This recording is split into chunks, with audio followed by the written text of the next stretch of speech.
So you may have heard that Israeli Prime Minister Benjamin Netanyahu has been propping up Hamas in Gaza. But is there more to this story? The inconvenient truth of the fact that Prime Minister Netanyahu himself saw it in his interest to keep Hamas in control.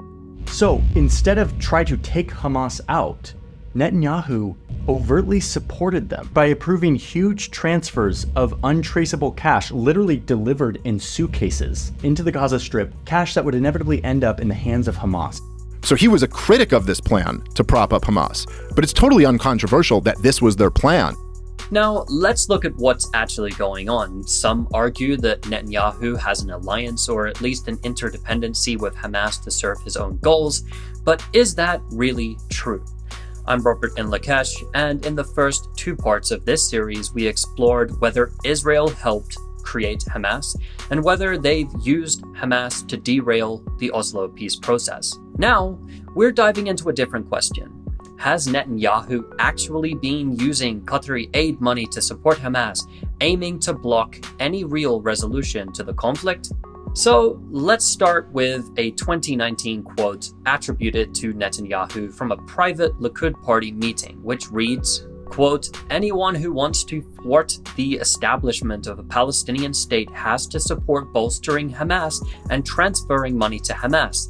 This is part of our strategy to isolate the Palestinians in Gaza from the Palestinians in the West Bank." While Netanyahu has himself denied saying this, let's assume that he did. What he was referring to was the continued implementation of a decision made in August of 2018 when Israel's security cabinet approved the transfer of cash to Hamas from Qatar to be delivered in actual suitcases. Why, you may ask? Well, to understand this better, we have to go back a little further. In 2017, Saudi Arabia and a coalition of pro-US Arab states imposed a siege on Qatar, accusing it of backing extremism and demanding that Doha end its financial support for Hamas. This cutback strained Hamas financially, but ultimately backfired. It pushed Hamas even closer to Iran, their other key ally. That same year, Hamas released a new charter and accepted a two-state solution and rejected anti-Semitism. They even signed a deal with the Palestinian Authority to take over civilian control of Gaza, but Israeli and US pressure on the PA killed that deal just before it took effect. In a devastating blow to Gaza's already battered economy, the Palestinian Authority stopped paying salaries to its employees in Gaza in late 2017. On March 30, 2018, Hamas endorsed the Great Return March protests, where thousands of Gazans demonstrated peacefully along the separation fence. Israel's response was its forces killed hundreds of demonstrators and injured tens of thousands. With Hamas shifting tactics, forming closer ties with Iran, and finding Israel unresponsive to nonviolent action, Israel approved the Qatari aid to ease tensions, a move not intended to create an alliance, but to prevent an armed conflict from boiling over. Netanyahu defended the move, arguing that it was aimed at returning calm to the villages of the south, and notably, this Qatari aid continued even after Netanyahu was out of office, under Prime Ministers Naftali Bennett and Yair Lapid in 2021 and 2022. In fact, Benny Gantz, now a prominent Netanyahu opponent, was the defense minister while the Qatari aid reached Gaza. Another aspect of this argument of a Hamas-Netanyahu alliance is that Netanyahu had deliberately pitted the West Bank against Gaza. Yet the split here actually began in 2006 when Hamas won the Palestinian legislative elections during the reign of Israeli Prime Minister Ariel Sharon, who had also made the decision to withdraw from Gaza and place it under siege in 2005. The idea that Netanyahu suddenly jumped in and propped up Hamas also overlooks earlier Israeli policies aimed at deepening divisions between Palestinian factions. Back in 2007, a Palestinian civil war erupted between Hamas and Fatah. At that time, Israeli Prime Minister Ehud Olmert and the Labour Party government supported a covert coup plot that was financed and armed by the Bush administration for Fatah to overthrow Hamas in Gaza.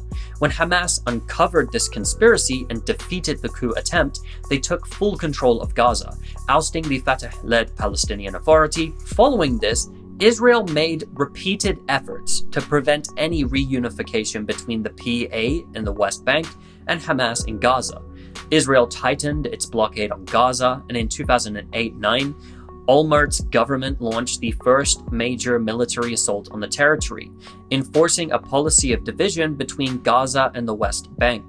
Qatar, meanwhile, was continuing to back Hamas. Around that time, a leaked US diplomatic cable from March 2008 revealed an Israeli strategy to keep Gaza, quote, on the brink of collapse.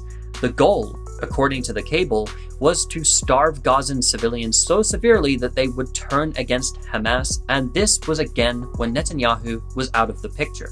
So what does this all mean? Well, it's undeniable that Netanyahu has worked to prevent the creation of a Palestinian state, directly undermining efforts at Palestinian unity in 2014 and 2017, but it's an enormous stretch to say that he propped up Hamas. Ultimately, the idea of a Netanyahu-Hamas dependency rests on two assumptions. First, that Netanyahu alone is responsible for Palestinian oppression, ignoring Israel's broader role. And second, that Hamas operates on the basis of the West's Orientalist depiction of the group, that it is a collection of Muslim stereotypes, which explains its motivations as being driven by an ancient desire to kill the Jews, as US President Joe Biden claims. These assumptions allow for a pro-Israel argument that scapegoats Netanyahu for all Israeli crimes, while robbing Hamas of all historic context, and seeking instead to argue that its members are driven by a genetic disposition that compels terrorism against Jewish people, also assuming their intellectual inferiority in how easily they can be duped into an alliance with their own enemy. Hamas's founder, Sheikh Ahmed Yassin, who was assassinated in an Israeli airstrike in 1988, once said, "The best solution is to let all Christians, Jews, and Muslims live in Palestine in an Islamic state."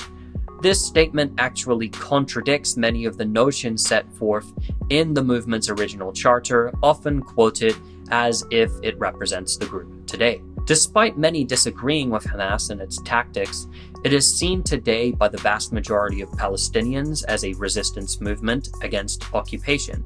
Among the plethora of Palestinian armed movements from secular and Marxist to Islamic, which all engage in similar tactics against Israel, it was Hamas that emerged from history as the most powerful in today's climate. While Israel has certainly weaponized Palestinian disunity to serve its interests, its measures were focused on weakening armed resistance rather than supporting any group outright.